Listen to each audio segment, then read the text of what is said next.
నాకు ఎక్సర్సైజ్ గురించి అంతగా తెలియదు, కానీ యోగాసనాల గురించి కొంచెం తెలుసు.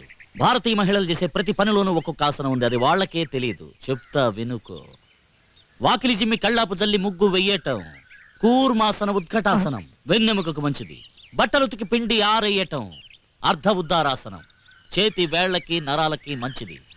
నీళ్ల బింద చంకన పెట్టుకుని నడవటం తాడాసన పాష్పంకి నడువుకి మంచిది. మన దేశ సాంప్రదాయం మోకాళ్ళ మీద కూర్చొని నమస్కారం చేస్తారే, అది ఒక ఆసనం, అస్థి నిశితం. పేదవాడి కడుపు ఆకలితో మండుతున్న ఒళ్ళు గన్నులాగా ఎందుకుంటుందో చెప్పనా?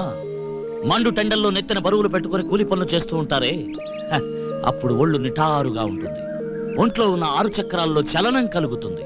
మూలాధారం, స్వాధిష్టానం, మణిపుర, అనాహత, విశుద్ధ, ఆజ్ఞ.